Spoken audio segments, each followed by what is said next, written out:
Oi, pessoal! No vídeo de hoje nós vamos falar um pouco sobre a questão da saúde mental em tempos de crise. Meu nome é Cláudia Gindre, eu sou psicóloga e psicanalista e quero pensar com vocês como anda a sua saúde nesse momento de crise do nosso país e da nossa sociedade. Nós vamos começar o nosso vídeo trabalhando com a definição oficial de saúde mental da Organização Mundial de Saúde. A Organização Mundial de Saúde, OMS, define a saúde mental como o estado de bem-estar no qual o indivíduo realiza suas capacidades, pode fazer face ao estresse normal da vida, trabalhar de forma produtiva e frutífera e contribuir para a comunidade em que se insere. Parece utópico, né? Ouvindo assim, também achei. Quais são as coisas hoje que interferem na saúde mental dos sujeitos? Bom, em primeiro lugar, a gente vai pensar um pouco sobre o contexto que nos circunda. Em primeiro lugar, a flexibilização das certezas. Se na era da modernidade nós tínhamos certezas muito rígidas a respeito de tudo, hoje, todos os sujeitos, desde que ingressam na sociedade, desde o seu nascimento, desde muito pequenos, são convidados a refletir o tempo todo sobre as suas escolhas e tudo aquilo que parecia certo, como as organizações familiares, o futuro da vida das pessoas, como a vida se encaminhava. Você nasce, cresce, casa, tem filhos, arruma um emprego público, tudo isso mudou muito, de modo que hoje existe um campo muito grande de escolhas e o sujeito ele vem se sentindo muito perdido diante dessas escolhas. Isso também tem gerado uma fragilização muito grande dos sujeitos, porque na medida em que às vezes, muito precocemente, a ele é perguntado sobre o que ele quer fazer, sobre o que ele deseja fazer, e ele não tem essa resposta, ele entra num campo de incertezas e fragilidades muito grande. Em segundo lugar, a gente convive hoje com o que a gente chama de imperativo do consumo. A nossa sociedade nos apresenta o tempo todo coisas a serem consumidas. Se na era moderna isso acontecia muito mais na esfera dos objetos, o tênis de marca, a mochila de marca, aqueles objetos que nós ambicionávamos na adolescência e na infância, hoje as pessoas nos oferecem imagens que devem ser consumidas.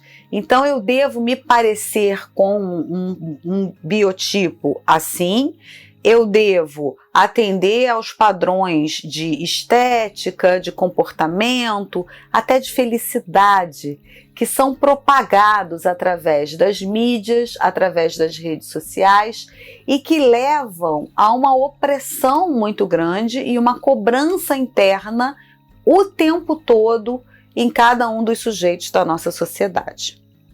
Um terceiro elemento muito importante é o imperativo do gozo. O que é o imperativo do gozo? Os sujeitos, eles são colocados na sociedade de forma em que eles só podem se sentir bem, só podem se sentir felizes, só podem se sentir satisfeitos nas suas necessidades.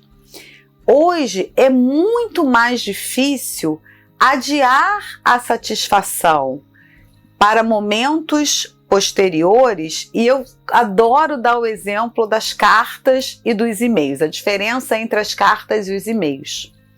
Quando a gente trabalhava com a comunicação através das cartas escritas, você escrevia uma carta para uma pessoa, você colocava no correio, essa carta viajava até a residência da pessoa, a pessoa recebia a carta, respondia para você e você demorava um tempo entre a ida e a vinda dessa resposta. Veja a diferença disso com relação, por exemplo, aos e-mails. Hoje você manda uma mensagem virtualmente e você fica aguardando aquele retorno como se fosse automático a pessoa responder imediatamente. E se isso acontece, por exemplo, nos e-mails, imagina como isso acontece hoje com WhatsApp e outras vias de comunicação instantânea. O que aconteceu é que os indivíduos acabaram gerando para si e para o outro uma ansiedade muito grande.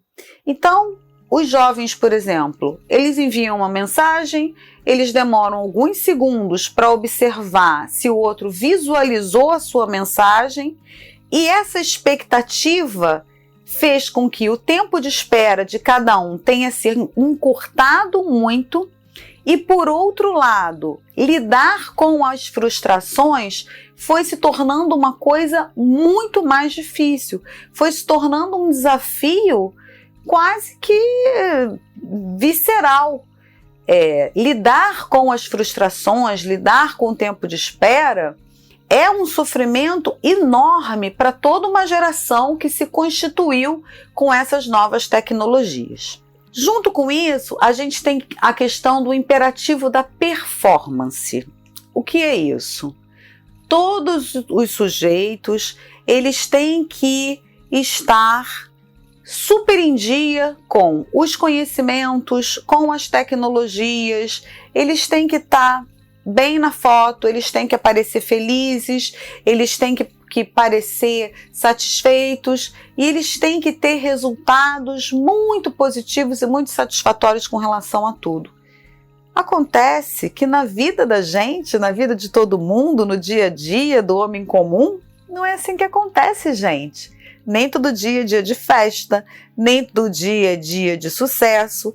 Existem aqueles dias em que as coisas não funcionam bem, em que você tem um resultado ruim.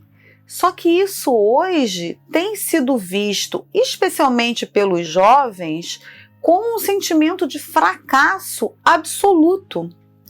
E isso vem amplificado, vem potencializando o espectro de sofrimento desse jovem.